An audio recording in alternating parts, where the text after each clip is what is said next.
All right, we are going budget today. All right, this is from HX Outdoors.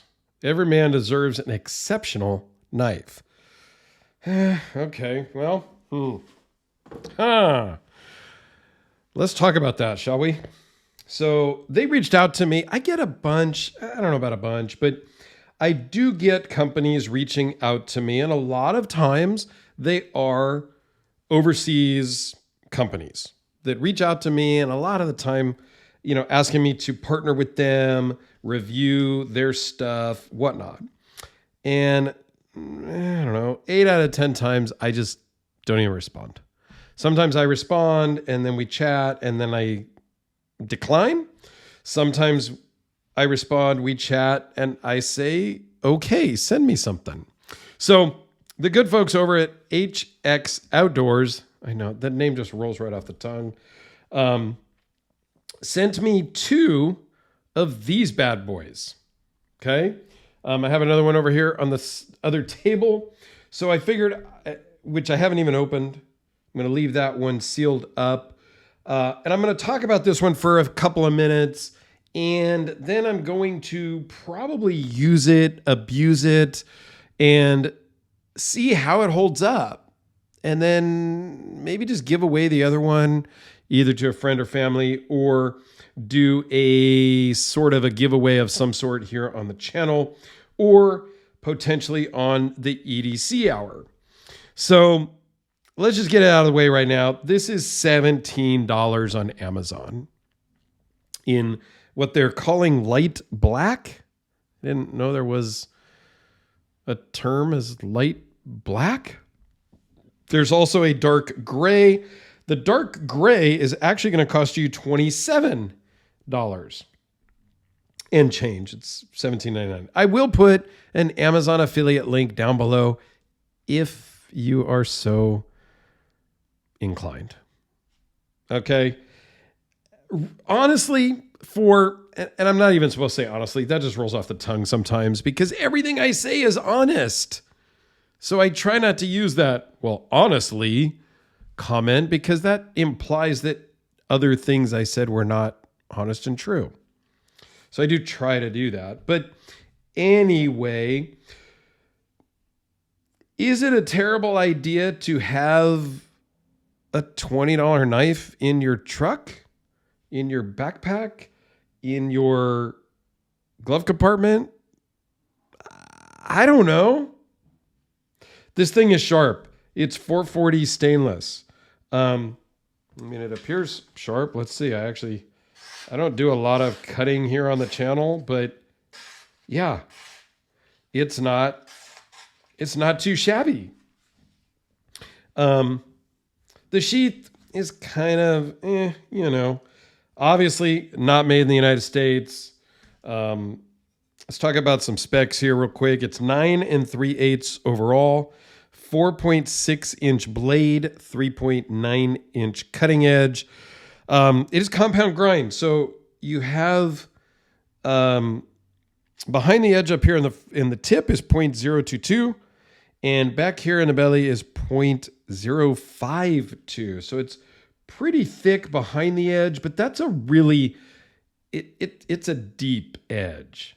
So I get it. It has super fantastic titanium coating. I don't know that's to help with corrosion so that it doesn't just corrode right away, because 440 stainless will get some oxidation and things like that. There is a bottle opener here. It does have saw teeth in the back. I don't know that it's going to be very rudimentary cutting. It's not really designed as a saw, but okay, you get what you get. There is some little bit of a booger grind right there. Again, it's $17. I'm not going to complain about that. G10 scales, full tang construction. The fit and finish on it is actually pretty good. It weighs in at 7.1 ounces for the knife alone. The whole package is, looking at my notes here, 9.8 ounces. So just under 10 ounces. You know, I don't really have a problem with this one. It is almost a little gas station-ish looking. And is there really a definition for gas station knife? No, not really. But I think we all just kind of know what that term means. The mermaid knife, that would be a gas station knife. I don't have a mermaid knife, but here is a fixed blade from Jim Skelton. This is the mini Hellraiser that I own. And I am, like I said before, I am not at all a fixed blade guy, but I'm becoming more of a fixed blade guy because of the cool fixed blades that people have sent me in lately. I've got that one from Jim Skelton. I own that one. I've seen a bunch from Papa Bear Knives. Here it is with the Sharpie, the Spyderco Delica, another budget knife, and I'm big on budget knives. So this is the Kubi KB237. This one is about $40 to $50 on Amazon. Comes in different colors and coated blades, non-coated blades. I think there is a spot in every collection for budget knives, whether it's budget folders or budget fixed blades. If I'm going to go out and really beat on something, do I want to beat on a $500-$600 knife or a $20 knife?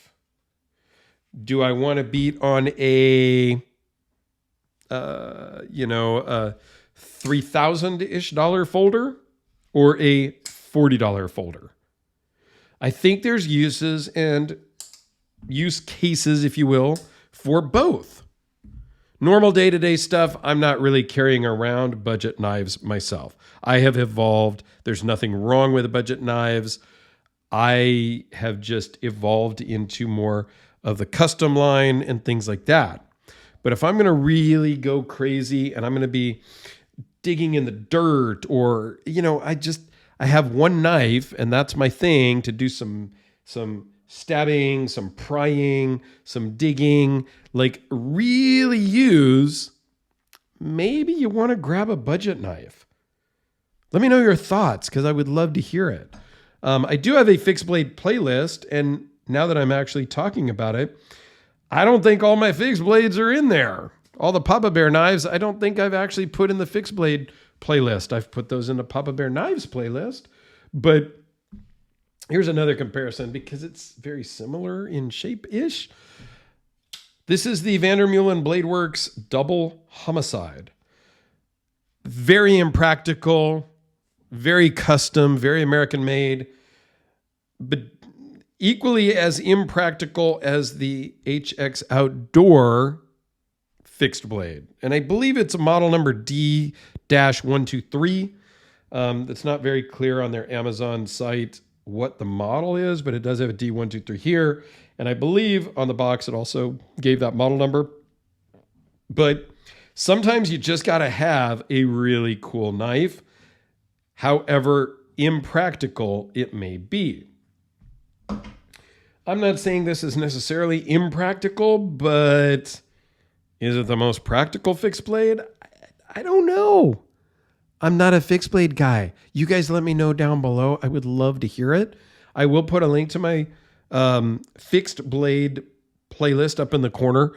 And let me know down below, how should I torture test this? I'm going to do some chopping of something. I actually have an old hard drive that needs to be destroyed. I've got a bunch of them. So I was thinking about maybe batoning into a hard drive, stabbing into a hard drive. I don't know. I've got a couple of other torture tests I need to do with a couple of other knives. So I do have some ideas, and I'm behind on doing those. I know that. So, give me some more ideas. I would love to hear your thoughts on what I should try to chop through and or cut with this thing. And like I said, I have another one that's brand new still in the box that I haven't opened that I'll use it as a giveaway either here or on the EDC hour. And if you haven't checked out the EDC hour, please do. I will put a link to it in the other corner than my fixed blade playlist. So there you go, guys. Thanks a lot. I do like to, like I've talked about before, I show everything from like $10 to $10,000. So this one's just on the low end of that. So there you go. Have a great day, everyone. I appreciate you sticking around this long. If you made it this far, type down below 10K.